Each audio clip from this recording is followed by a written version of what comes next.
So tonight we're going to go over notarizing handwritten documents. Let me go ahead and share my screen.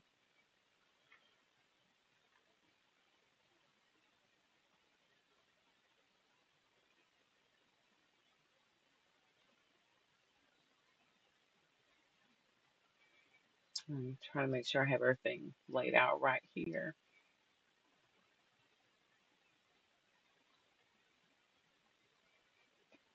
All right, so in reference to, again, the Ultimate North Carolina Notary Guide and how to handle a handwritten document. So ensuring compliance, preventing fraud, and serving with confidence. So the notary's role with handwritten documents, the golden rule. A handwritten document is legally identical to a typed one provided it meets all statutory requirements. Your scope. You are notarizing the signature, not the handwriting. So when it comes to verification, your primary duties remain consistent. Verify personal appearance, confirm identity, and ensure the signer understands the act. The readable standard. If the handwritten text is difficult to read, focus strictly on the signature block and ensure the name matches the ID presented. Okay, so this is how you can handle a handwritten document. When it comes to best practices for compliance, the certificate is key. Every handwritten document needs a proper notarial certificate, whether it's an acknowledgement or direct. If the document lacks one, use the North Carolina statutory model certificates that you can download from the Secretary of State website. All of the loose certificates that we are able to utilize, we have access through the website. So the goal is to download them, print them out, and I keep at least 10 of each copy with me at all times. You just never know what you may actually run into when you're actually notarizing or called to notarize for someone. So it's best for you to go ahead and make sure you have all your tools in place. When it comes to avoiding UPL, also known as unauthorized practice of law, never offer legal advice on what the handwritten document means or draft a document yourself. Because we're not an attorney, we cannot do those things. All right. Completeness. Never notarize a document with blanks.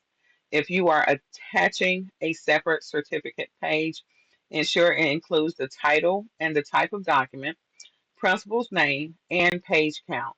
This is something that on the Secretary of State website, when it comes to their blue certificates, it has a gray box for us to complete that information down below. Okay. And then when it comes to journals, while optional for traditional notaries, journaling handwritten documents is a critical best practice to protect yourself against future fraud claims. So again, you want to make sure you put a lot of things in practice when it comes to what we currently do on our day-to-day recordations of our notarial acts. Again, a handwritten document, again, is looked upon as any other document. You just want to make sure it has all of the information and the notarial act in order for us to actually notarize it. And or if it doesn't have the verbiage, to have the signer choose which loose certificate to attach to it. Okay, we cannot choose for them unless we see the word sworn or affirm that may be in a notarial certificate that's not complete, but we don't want to rewrite it and attach a loose certificate. We can do that. So when it comes to case studies, the number one is the owner exemption affidavit trap. So in this scenario, a notary was asked to notarize an unsigned owner exemption affidavit to allow an unlicensed son to perform residential construction work. The notary signed and sealed the document before the homeowner signed it, and the homeowner never appeared in person. The lesson here is this is a clear case of official misconduct. A notary must never bypass personal appearance for the sake of convenience or family.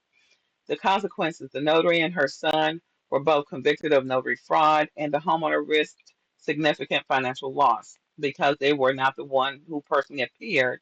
So again, when it comes to personal appearance, you have to make sure the person whose name is on the document that says I personally appeared before you is actually the person that you properly identified. So if we go through those steps of making sure we look at the satisfactory evidence, whether it's a driver's license or any state issued ID for that person that's signing, or if it's a passport, we're taking the process of looking at the photo of the identification and cross-referencing it to the person that's physically in front of us. So again, if we do this every single time as we're supposed to, this can actually be avoided. Case study number 2, the deceased principal scenario. So a client presented a DMV title for a deceased spouse. Because the family had a death certificate, they believed they were authorized to sign for the deceased and have it notarized. So the lesson here is notaries have been criminally charged for notarizing signatures when the principal is deceased. And again, there's protocols when it comes to a person that may die and there is documents or property in their name of how that is handled. And again, this is something that most people probably do want to consult with legal counsel to get the proper information on how to work on these documents to make sure everything is done correctly. So the takeaway, never notarize a document if the principal is not physically presented to you to sign in your presence. A death certificate does not grant a notary the power to bypass the personal appearance requirement. That is, again, very important to remember that when it comes to whose name needs to sign the document, unless the person is living, all right, and there's a power of attorney, that's the only way that another person can sign. But whoever name um, or whoever is saying they're the power of attorney or attorney in fact for another, that would be who you properly identify that's before you. And they have to sign their name as such. Okay, so if the principal signer name is on the paperwork, it could be Jane Doe, and then it comes to who's the power of attorney for Jane Doe. It could be John Doe.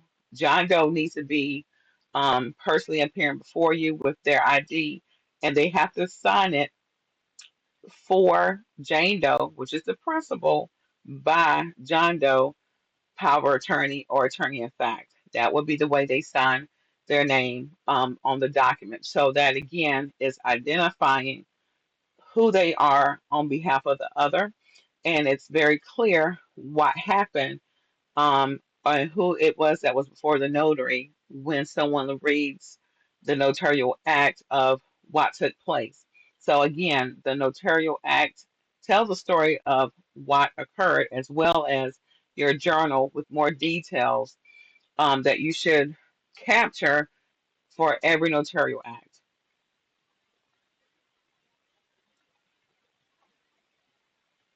And then number 2, special documents, wills, and powers of attorney. A client presents a handwritten self-proven will that lacks a pre-printed notarial certificate, because again, this was handwritten. They ask you to select the best one to attach, which again, we cannot. The lesson here is North Carolina law provides specific certificates for wills and powers of attorney.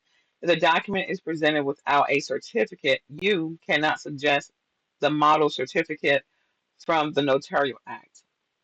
And so again, this information or how it was worded has been changed from how it was documented in 2016 Notary Manual to what we're currently looking at in our 2026 manual. So the takeaway for this is if a will, a living will, or power of attorney lacks a certificate, stop the transaction and refer the client to an attorney to avoid the unauthorized practice of law.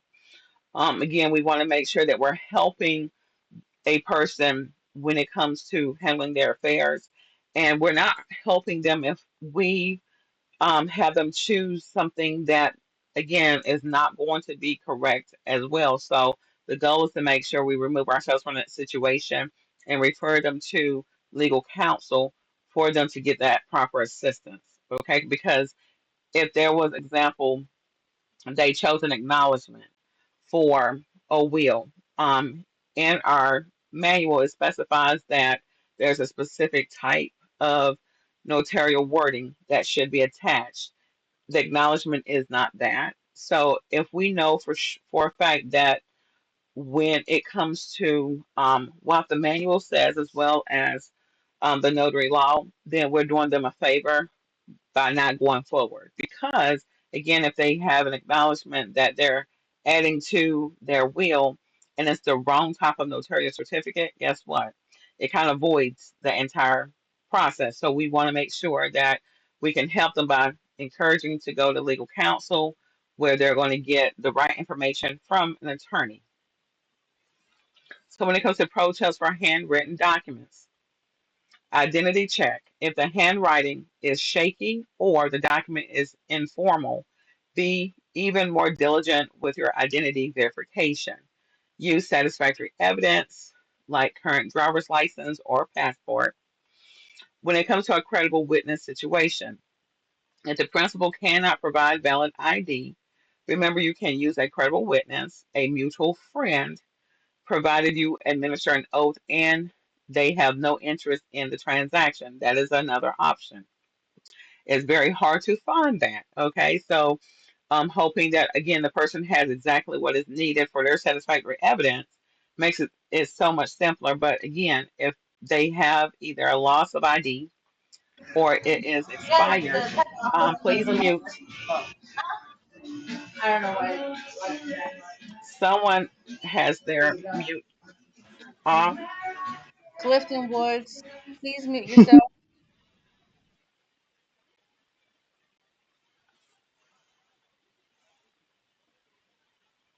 So when it comes to the venue statement on your certificate must always reflect the county where you are currently standing, not your home county or county of commission. So the venue, a lot of notaries are still confused with what that is. On the notarial certificate, you will see where it says state, county. The state should always be North Carolina, okay, if we're notarizing the document. And when it comes to the county, it may be pre-printed or pre-filled out. Make sure it's identifying where you're currently standing with the signer. If that county that's actually pre-printed is not the county that you're currently in, then you want to strike through with a thin line, initial it, and then write the correct county above it. So that way you can actually make sure you have a completed venue based on exactly where you are. Okay, so again, everything tells a story when it comes to how you complete these things. So when it comes to the conclusion and any questions that you may have, in summary, handwritten documents does not mean less legal. These treat these documents with the same professional rigor as you would a top contract. Final thoughts. Your seal represents your integrity. If you are ever unsure, remember the best service you can provide is sometimes a polite refusal to protect the public and your commission. So we can actually open the floor. If you're actually looking at this on YouTube, I encourage you to um, make sure that we are being subscribed to the channel. Okay, so please do add your name to the list so that way whenever any videos are dropped, you'll get a notification and you'll know to actually come to the channel to watch what was recently released. Like the videos if it's giving you any value, and please share when it comes to on your social media page, on your through text message or email to other notaries that might benefit from the information. All right. So again, this is free education, great opportunities for us to mingle and collaborate for an hour or a little more when we are able to come together every Tuesday evening. So I thank you all for your support. I'm still trying to reach my 1,000 subscribers. We're getting there slowly but surely.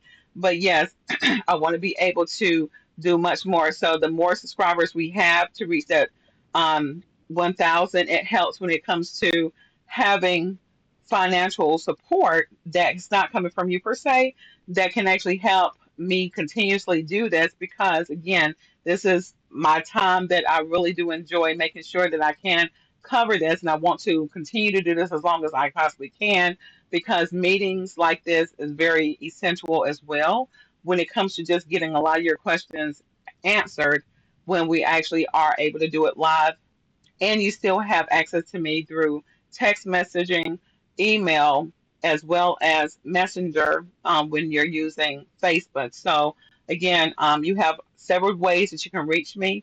The goal is for you to always have support and me meeting you exactly where you are. I still have mentorship, one on one opportunities, as well as coaching, one on one opportunities. So, if you go to the website, which is ENC Notary Signing, excuse me, NC Notary Coach Belinda.com, you'll be able to see the coaching and the mentorship opportunities. And if you want to see what other training classes I have, which again, we have our 2 day Notary Basics Accelerated class, as well as our specialty classes, signing agent class. I do teach that at the community college as well as independently. You can have advantage to take those classes. We also have fingerprinting classes as well as apostille. So you have additional training offerings that you can gain more experience through my trainings and be able to apply this with other service offerings to your customers. So please do take the time and advantage of using those for yourself if you feel that you want to add additional streams of income.